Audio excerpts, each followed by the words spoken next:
বাংলাদেশের আনাচে কানাচে একটাই প্রশ্ন এখন ঘুরে বেড়াচ্ছে যে ডক্টর ইউনূস তিনি যে সুইজারল্যান্ড গিয়েছেন 4 দিনের সফরে, তিনি কি আবার ফিরবেন?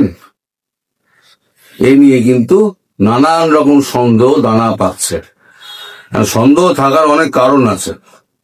বাংলাদেশে যা অর্থনৈতিক পরিস্থিতি, যা আইন শৃঙ্খলা পরিস্থিতি, তাতেই ডক্টর ইউনূস সামলাতে পারছেন না। তিনি তার ঘনিষ্ঠ মহলে অলরেডি জানিয়ে দিয়েছেন যে তার দ্বারা আর বোধহয় সম্ভব হবে না। সেই পরিপ্রেক্ষিতে তার এই সুইজারল্যান্ড যাত্রা, সেই সুইজারল্যান্ডে গিয়ে উনি পৌঁছে সে অনুষ্ঠানে হয়তো উনি উপস্থিত হবেন, 2-4টি কথা বলবেন, তারপর সেখান থেকে অন্য কোথাও শিফট হয়ে চলে যাবেন নাকি বাংলাদেশে ফিরবেন। এখন ডক্টর ইউনূসের বাংলাদেশে যাওয়ার সময়তে ফ্লাইটে যে ছবিটা আমাদের হাতে এলো, সেই ছবিটা দেখুন। একেবারে বিমর্ষ একটা মুখ, মানে মুখটা ঝুলে গেছে, মানে দুশ্চিন্তা মাথার মধ্যে, কপালে ভাঁজ। সেই ডক্টর ইউনূস যিনি হাসতে হাসতে বাংলাদেশে এসেছিলেন এবং এয়ারপোর্টে দাঁড়িয়ে তিনি যে বড় বড় বক্তৃতা ছেড়েছিলেন, সেই যে মুখ ছিল, উজ্জ্বলতা, মুখের মানে হাবভাব, তার বডি ল্যাঙ্গুয়েজ, সেই বডি ল্যাঙ্গুয়েজ কিন্তু নেই। একদম কুঁকড়ে উনি বসে আছেন। ছবিটা দেখলেই আপনারা বডি ল্যাঙ্গুয়েজ দেখলে বুঝতে পারবেন যে ভেতরে ভেতরে উনি একদম বিধ্বস্ত হয়ে গেছেন। এমনও হতে পারে তিনি হয়তো দেশে ফিরলেন। 10% চান্স আছে, আগেও বলেছি এখনো বলছি, হয়তো 10% চান্স আছে দেশে উনি ফিরলেন। ফিরে মাঝে মাঝেই উনি বাইরে যাবেন, তারপর হঠাৎ কবে পাখি ফুরুত হয়ে যাবে আপনারা বুঝতেও পারবেন না, জানতেও পারবেন না। কারণ আপনারা মনে করবেন উনি তো যাচ্ছেন আসছেন, এবারে হয়তো ফিরে আসবেন। হঠাৎ ওখানে গিয়ে দেখবেন উনি একটা পদত্যাগপত্র পাঠিয়ে দিয়েছেন যে আমার দ্বারা আর সম্ভব হচ্ছে না, আমি বিদায় নিচ্ছি। এই ধরনের কিছু একটা হতে পারে। কারণ আমেরিকায় এখন ট্রাম্প বসার পর যে সমস্ত কর্মকাণ্ড এখন চলছে তার খোঁজ খবর কিন্তু ডক্টর ইউনূস রাখেন। কারণ ওখানে আমেরিকার ডেমোক্রেটিক পার্টির মধ্যে তার যথেষ্ট প্রভাব রয়েছে এবং ডেমোক্রেটিক পার্টির লোকেরা এই সমস্ত আলোচনা কি হচ্ছে না হচ্ছে, কোন দিকে ঘুরছে, কি হচ্ছে পৃথিবীর আনাচে কানাচে, তারাও কিন্তু খবর পান। তাদের কাছ থেকেই ডক্টর ইউনূস হয়তো কোনো খবরাখবর পেয়ে থাকতে পারেন, আমার যা সন্দেহ। ভারত কি করছে? ভারতের কাছে একটা চিন্তার বিষয় হয়ে দাঁড়িয়েছিল। ট্রাম্পের শপথ নেওয়ার 3-4 দিন আগে পর্যন্ত চীনের প্রতি কয়েকটা স্টেটমেন্ট তার ভারতকে ভাবিয়ে তুলেছিল যে চীনের প্রতি কি তার মনোভাব কি নরম হচ্ছে, যার জন্য বিশেষ কিছু টাস্ক দিয়ে ডক্টর জয়শঙ্করকে পাঠানো হয়েছিল ওখানে। কিন্তু শপথ গ্রহণ অনুষ্ঠানে প্রথমেই ট্রাম্প একেবারে প্রমাণ করে দিলেন যে ভারতবর্ষ তার কাছে কতটা প্রয়োজনীয় এবং ভারতবর্ষ ছাড়া উনি কাউকে অতটা বিশ্বাস করতে পারেন না। ডক্টর আমাদের মোদী সাহেবকে ছাড়া উনি কাউকে বিশ্বাস করতে পারেন না। একদম প্রথম রয়ে, যেখানে আপনার স্টেজ, সেই প্রথম রয়ে 10 ফুটের মধ্যে আমাদের বিদেশ মন্ত্রী একদম সহাস্য উপস্থিতি অনুষ্ঠানকে আরো উজ্জ্বল করে তুলেছিল। যেখানে অস্ট্রেলিয়া, জাপানের প্রধানমন্ত্রীরা যেখানে তৃতীয় সারিতে ফিরেছিল। তারপরে এখন ডক্টর জয়শঙ্কর কিন্তু এখনো দেশে ফেরেননি, তিনি কিন্তু এখনো পর্যন্ত আমেরিকাতেই রয়েছেন। এবার আপনারা বলবেন আমেরিকা থেকে উনি কি করছেন? উনি এখন বাংলাদেশ নিয়ে গুটি সাজাচ্ছেন ট্রাম্পের সঙ্গে বসে, এবং ট্রাম্পের যা বিদেশ দপ্তর, তার যে NSA তাদের এবং অন্যান্য যারা আছেন তাদের অফিসিয়ালদের সঙ্গে বসে তিনি এখন গুটি সাজাচ্ছেন। এখন যে প্রশান্ত মহাসাগরীয় অঞ্চল নিয়ে, যেটা নিয়ে ভারতের একটা প্রচন্ড চিন্তা ছিল যে চীনের যে দাপাদাপি সেটা এখন মার্কিন প্রশাসন মানে খোল্লা ছুট দিয়েছিল বাইডেন প্রশাসন। ট্রাম্প এসে কি করবেন সেই সমস্যাটা কিন্তু সমাধান হয়েছে, একটা সদুত্তর পাওয়া গেছে যে ট্রাম্প প্রশাসন চীনের এই দৌরাত্ম প্রশান্ত সাগর অঞ্চলে বরদাস্ত করবে না। তা সেই নিয়ে আগে একটা খবর করছি, তারপরে বলবো কেন ডক্টর ইউনূস আসবেন না, তার কারণ কি, এবং ট্রাম্প আর মোদি তাদের মধ্যে অটুট সম্পর্কের আসল কারণটা কি, এটা আমি আপনাদের ব্যাখ্যা করে বলে দেবো। হয়তো একটু বড় হতে পারে, কিন্তু একটু মানিয়ে গুছিয়ে আপনারা দেবেন।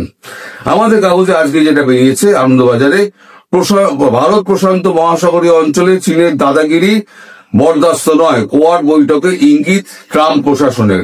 বাণিজ্যিক স্বার্থে চীনের সঙ্গে সম্পর্কের উন্নতি করার চেষ্টা করবেন আমেরিকার নতুন প্রেসিডেন্ট ডোনাল্ড ট্রাম্প, কিন্তু ভারত প্রশান্ত মহাসাগরীয় অঞ্চলে চীনের বাণিজ্যিক এবং কৌশলগত একাধিপত্যকে তিনি যে খোলা হাতে ছাড় দেবেন না, দ্বিতীয় ইনিংসের শুরুতে তা স্পষ্ট করে দিলেন তিনি। প্রথম দিন দায়িত্ব নিয়ে আমেরিকার নতুন বিদেশ সচিব মার্কো রুবিরো চতুর্দেশীয় অক্ষ কোয়াডের প্রতিবেশী দেশ রাষ্ট্রগুলির বিদেশমন্ত্রীদের সঙ্গে বৈঠক করতে প্রস্তুত।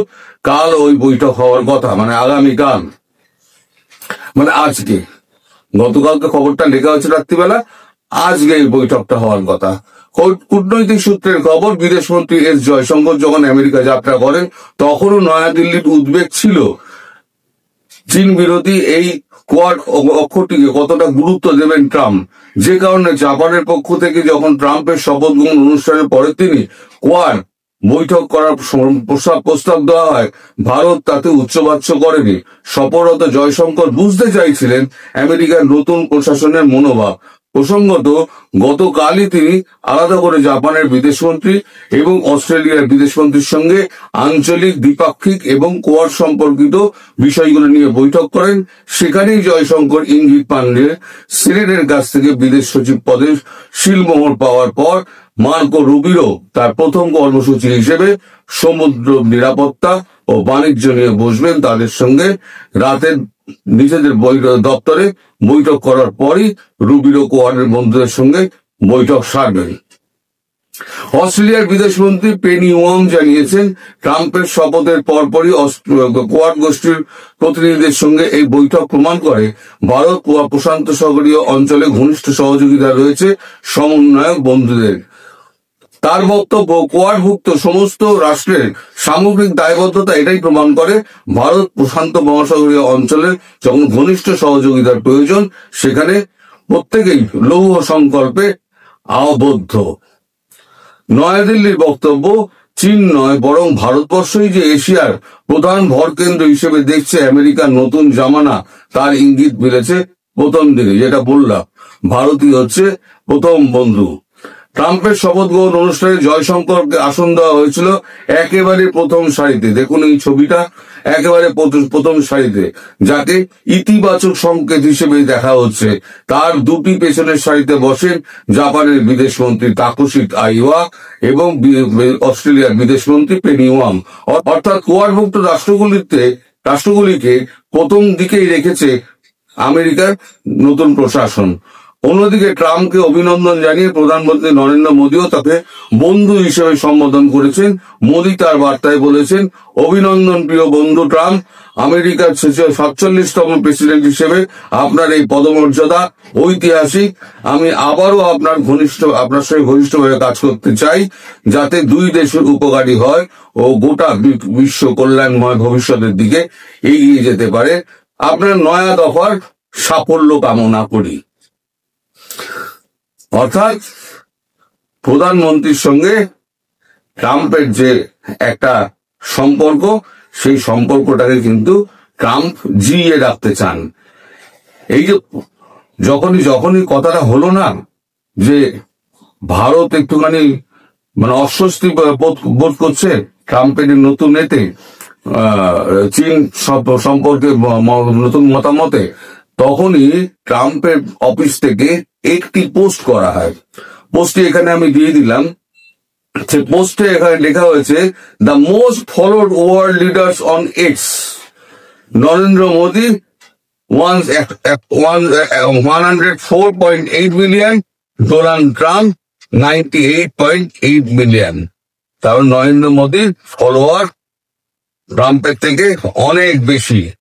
আমরা যেমন বলছি যে আমাদের দেশে আমরা অবৈধদের রাখবো না, আমেরিকাও তেমন বলছে আমাদের দেশে আমরা অবৈধ অভিবাসীদের রাখবো না, ফেরত দিতে হবে।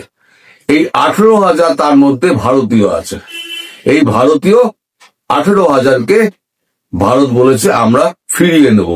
সেখানে ট্রাম্প আবার একটা পোস্ট করেছেন, তিনি লিখেছেন, breaking, India agreed to take back 18,000 illegal immigrants from US. তার কারণ হচ্ছে মোদি এবং ট্রাম্প দুজনের কিন্তু মোদি মানে ট্রাম্প মোদির পদাঙ্ক অনুসরণ করে চলেছেন। তার কতগুলো ব্যাখ্যা আমি করছি আপনাকে, ছটা ব্যাখ্যা করব কেন ট্রাম্প আর মোদির মানে কাজকর্মটা এক। ভারত কি বলেছিল, বরাবর বলে আসছে সশস্ত্র ভারত, সুরক্ষিত ভারত, এটা হচ্ছে ভারতের স্লোগান।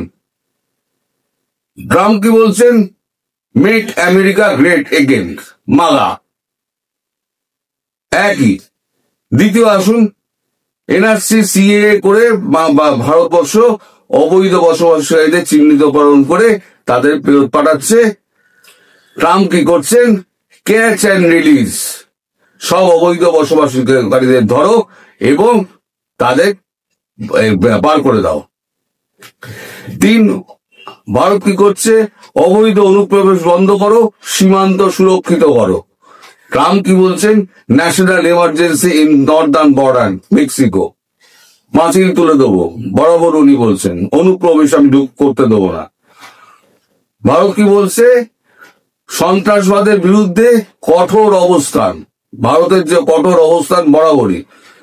আর ট্রাম্প বলছেন মৌলবাদের বিরুদ্ধে কড়া এবং অনমনীয় আমেরিকা, দেশে ও বহির্বিশ্বের ব্যাপারে এক অবস্থান।